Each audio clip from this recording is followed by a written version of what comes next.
Precisamos falar sobre Renato Gaúcho, de maneira séria, com dados, informações, opinião. Não dá mais para adiar.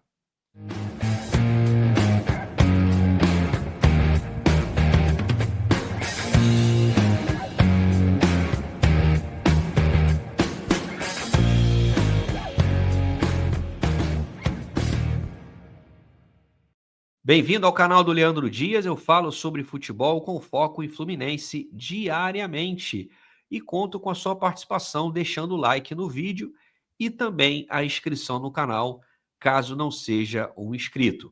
E o tema, adivinhe só, Renato Gaúcho de novo. Eu tenho falado muito sobre o treinador do Fluminense, porque eu entendo que ele tem sido o protagonista recentemente. Talvez desde que chegou, né? Para o bem e para o mal. Renato chega ao Fluminense no dia 4 de abril, cercado de muita expectativa. A torcida tricolor, talvez uma parte dela, que não tem acompanhado a trajetória do Renato nas últimas 6 passagens como treinador do Fluminense, se empolgou por conta da mística. 30 anos depois do gol de barriga, volta o Renato.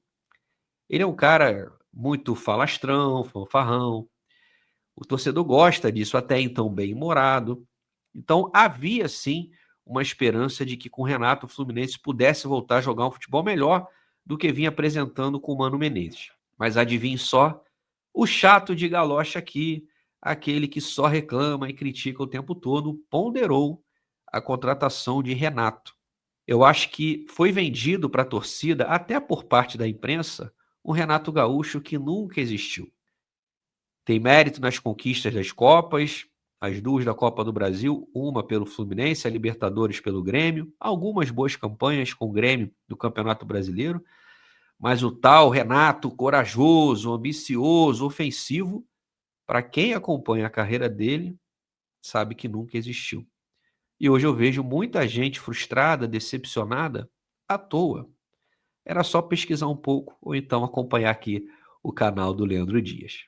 Bom, pessoal, eu vou trazer algumas informações da época da chegada do Renato, no início de abril, dados estatísticos para aqueles resultadistas, para a galera que não está preocupada com o desempenho, só com o número. E, claro, vou dar a minha opinião do que eu penso sobre o treinador, de uma forma talvez mais assertiva, com base nos números, mas principalmente desempenho.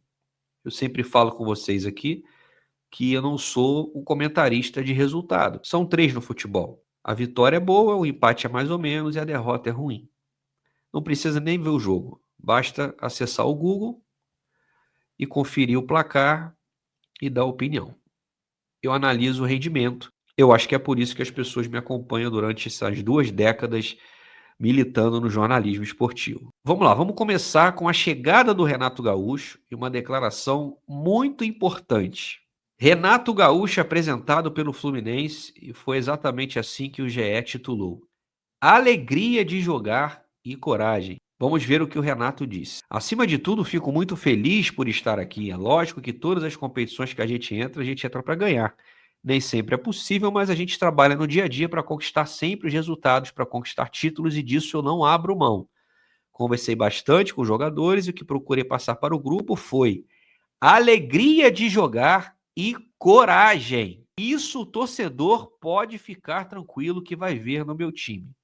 O Fluminense, enquanto eu estiver aqui, vai jogar como time grande, vai respeitar os adversários, mas vai jogar para dentro, sempre para vencer, trabalhando sempre com cuidado defensivo. O Fluminense vai jogar como time grande, independente do adversário. Aqui já está a primeira farsa. Se tem uma coisa que falta no trabalho do Renato, é coragem. Quantas e quantas vezes nós vimos o Fluminense, mediante um resultado positivo mínimo de 1-0 ou 2-1, recuar de maneira desnecessária, dar campo para o adversário e, porventura, conquistar algumas vitórias, mas tomar um empate ou, quem sabe, até a virada. No último duelo com o Santos foi assim. O empate contra uma equipe extremamente limitada.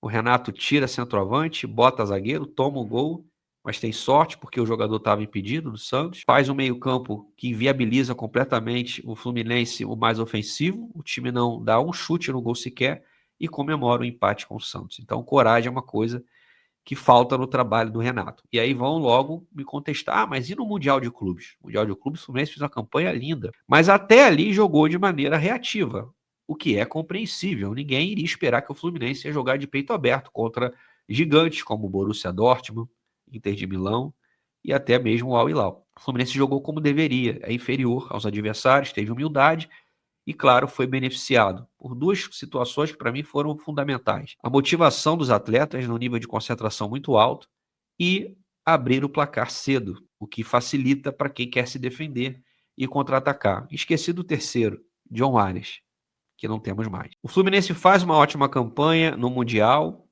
volta para o Brasil, tem 5 derrotas consecutivas, depois fica 7 jogos sem perder e agora são 3 partidas sem vitória. Não adianta a gente ficar olhando para o resultado e tentar encontrar o trabalho do Renato ali. Independentemente da sequência negativa ou positiva, o Fluminense invariavelmente joga mal. E eu não estou pedindo um jogo bonito. Eu olho para o elenco e sei que é difícil entregar com qualquer treinador.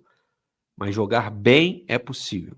O Renato tem material humano para fazer esse time ser mais competitivo, defender melhor e atacar com mais eficiência, com mais vontade, com mais gente. Hoje a gente não vê um modelo, um padrão de jogo. Qual é o modelo do Renato? O modelo do Renato é de acordo com seus adversários. E aí você pode me retrucar, mas assim ele é flexível. Um time que quase sempre, fora de casa, joga de maneira reativa, ele precisa minimamente se defender. E o Fluminense quase sempre toma gol. Uma bola aérea defensiva que não se ajusta mesmo com o Thiago Silva, laterais que não interceptam os cruzamentos, volantes que não matam as jogadas e meias, se é que eles são utilizados, que não criam absolutamente nada. Sem contar a dupla de ataque. O Renato fica revezando dois jogadores que já mostraram a sua ineficácia. Mas as justificativas são as mesmas. Pouco tempo para trabalhar, não tem descanso, os outros estão de tanque cheio, o Fluminense não.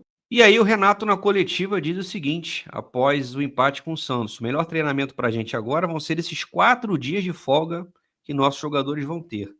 Todos os clubes tiveram férias, o meu grupo não teve férias, não teve folga. Então, nesses 4 dias de folga, esse vai ser o melhor treinamento, vai curtir com a família e etc. Tem vídeo aqui no canal que mostra que o Renato mente. O Fluminense teve sim folga após a disputa do Mundial. Não teve um período longo, mas teve folga. Olha aí, matéria do Jornal Globo. Almoço no Central Park, passeio na Times Square, como o elenco do Fluminense aproveitou folga após a eliminação no Mundial. Foi no dia seguinte a derrota para o Chelsea. Alguns em família, outros entre amigos, jogadores passaram por diversos pontos turísticos de Nova York. Eu não sei se os atletas colocaram isso em stories do Instagram, porque depois some, mas se tiver no feed, vocês podem conferir na época. Vários atletas tiraram fotos na folga deles. Merecida, claro. Mas não foi só lá, nos Estados Unidos, que o Fluminense teve folga. Declaração do Renato depois da derrota para o Chelsea. Agora vamos voltar ao Brasil, dar 2, 3 dias de folga para todo mundo, recuperar. Todo mundo está precisando disso. Estamos há um mês aqui fora, na volta, provavelmente na segunda, vou ter esse papo com o grupo. Provavelmente temos condições de voltarmos no Brasil e brigarmos. O próprio Renato confirma que iria dar folga e foi o que aconteceu. O Fluminense teve folga logo depois da partida contra o Chelsea, viajou para o Brasil, chegou na sexta-feira, teve folga sábado e domingo e voltou na segunda-feira. Então, repetindo o que eu disse no vídeo anterior, é mentira que o time não teve folga. Não teve um longo período, mas teve sim 3, 4 dias de folga após a participação do Flu no Mundial. E aí, para os resultadistas de plantão, a galera que não se importa com o desempenho, o que importa é bola na rede, mesmo sem saber como que ela chegou até lá. Informação do R10 Score, que é um perfil no Twitter de estatísticas. O Fluminense é o clube com o menor número de finalizações no gol no retorno do Brasileirão. Gente, são 20 clubes. O Fluminense foi o que menos finalizou no gol. 26 contra 29 do Grêmio, 31 do Atlético Mineiro, 32 do Fortaleza e 33 do Santos. Tirando o Atlético Mineiro, que está numa zona intermediária, Grêmio, Fortaleza e Santos estão lá embaixo. E o Fluminense é o 9º colocado. Então, alô, resultadistas, olha aí, ó, os números. Já que vocês não se importam com o rendimento, o que vocês acham desse número? Um time que não tem capacidade para finalizar no gol. Claro que Germancano vive uma fase terrível, se é que vai voltar um dia a ter uma boa fase. E o Everaldo joga mal desde que chegou ao Fluminense. Mas o Renato poderia dar uma chance para o John Kennedy, poderia insistir com a diretoria na contratação de um centroavante e abriu mão. E aí fica revezando Cano e Everaldo para ver quem irrita mais a torcida e eles não conseguem o mínimo, que é finalizar no gol. Querem mais número? Temos mais número. Tá aí, apuração do jornalista Wilson Forte do canal Central Fluminense. Aproveitamento no Brasileiro após a Copa do Mundo de Clubes. Palmeiras lidera. Fluminense é o 5º pior, com 29,6% de aproveitamento. Aproveitamento de time rebaixado. Olha aí, ó, o Palmeiras lidera com 77% em 9 jogos, fez 21 pontos. Olha o Fluminense, ó, só está à frente de Sport, que está na zona, o Bragantino, que nos últimos 10 jogos só ganhou do Fluminense, Fortaleza na zona e o Atlético, que está ali na zona intermediária, é o pior. Olha aí, em 9 partidas o Fluminense fez 8 pontos, menos de 1 ponto por jogo. Aproveitamento ridículo de 29,6%. Claro que nas Copas o time vai bem, no que tange a resultados. O Fluminense não fez grandes partidas na Copa Sul-Americana, que é, sem dúvida, o campeonato menos difícil de ser conquistado. O Fluminense vai ter agora o Lanús, depois talvez o Aliança Lima, ou Independiente e Universidade de Chile, caso a Conmebol decida por manter um dos dois ainda na disputa, mas rendimento nunca teve. O Fluminense elimina equipes muito fracas, como o América de Cali, sem fazer muito esforço, mas sem empolgar. É um time que faz um gol, faz dois, quando faz dois e perde o apetite. Parece que fica satisfeito. E o mínimo que o torcedor quer ver, o que ele quer, é se divertir assistindo suas partidas no Maracanã ou em casa, no bar com os amigos. E antes que digam, mas esse elenco não é isso tudo, esse elenco tem problemas, é verdade. Mas qual elenco no Brasil que não tem problema? O Flamengo, o Palmeiras, o Botafogo, que troca todo mundo, vende um monte de jogador para o Nottingham Forest, e aí repõe logo, mas tem esse período de adaptação, quem não tem problema? Será que o Fluminense não consegue jogar melhor do que o Mirassol, que goleia?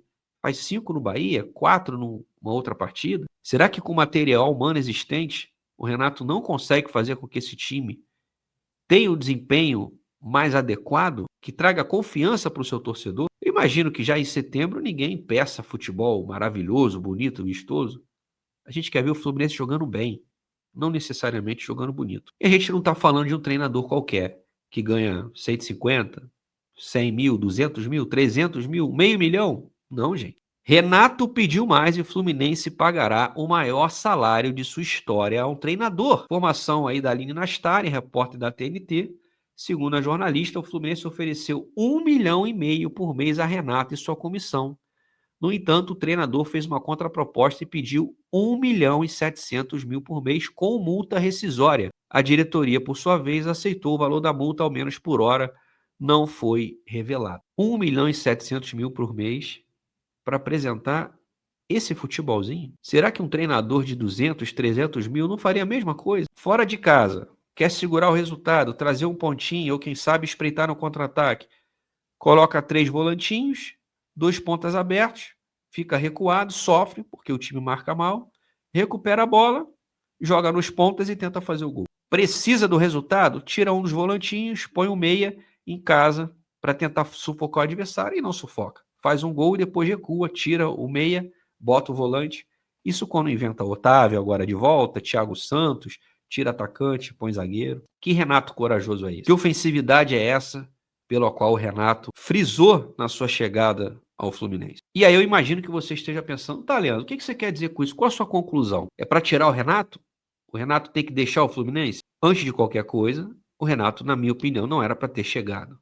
Porque ele sempre foi esse treinador covarde. Um treinador que não se atualiza, que não consegue minimamente fazer uma leitura do que acontece dentro de campo, tanto que as coletivas parecem uma repetição. Você aperta o play na coletiva depois no jogo, aperta o outro, o Renato vai dizer as mesmas coisas, porque ele não tem capacidade intelectual para identificar por que que o Fluminense ganha, por que que empata e por que perde. Então, se nós temos um inapto à beira do campo, e ele não se tornou isso, ele sempre foi assim, apesar das vitórias, treinadores ruins também já foram campeões, assim como grandes treinadores demoraram muito para conquistar um título. O Cuca, por exemplo, ficou anos sem ganhar nada, até a Libertadores do Atlético Mineiro em 2013, só para citar esse exemplo. E agora, o que fazer? Se o Fluminense não for campeão de uma Copa, e eu acho que tem grandes chances sim, mesmo jogando esse futebol modorrento, feio, sem padrão, que sofre na defesa, que tem dificuldade para criar, pode ganhar Sul-Americano porque ainda tem mais material humano do que os seus adversários. E pode dar uma sorte de não pegar um Atlético Mineiro numa final, o Atlético vai pegar o Bolívar na altitude, depois se passando, pode pegar outra altitude, que é o Independente Del Valle, e na final não tem altitude, a final é Santa Cruz de la Sierra, na Bolívia. O Fluminense pode pegar um Bolívar, Independente Del Valle, ou até o próprio Atlético Mineiro e vencer a Copa Sul-Americana. E aí vão justificar o trabalho. E é por isso que eu sempre digo, se o Fluminense não for campeão, não sobra nada do trabalho de Renato Gaúcho. Ele não deixa um legado, não deixa um padrão. Vamos lembrar em 2019, que o Fluminense na rabeira lá com o Diniz, a torcida querendo a cabeça dele. Ele sai, entra o Oswaldo de Oliveira, fica pouco tempo, porque foi uma mudança radical de modelo, de proposta.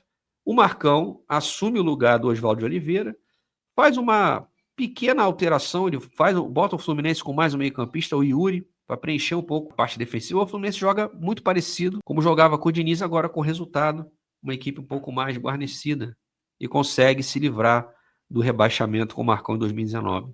Mas existia um legado ali que o Diniz deixou. O que o Renato deixa? Independentemente de título. Então, se o Fluminense, porventura, sair das Copas, a gente vai ficar fazendo o que no Brasileiro? Vamos brincar novamente? Eu quero a sua opinião, Tricolor. O que você acha do trabalho do Renato Gaúcho? Esquece resultado. Rendimento. O que você esperava do Renato e o que você tem visto dele? Se decepcionou? Não conhecia o Renato Gaúcho? É muito jovem, que é natural? Ou não? Ele está entregando o que você esperava de acordo com as peças que ele dispõe?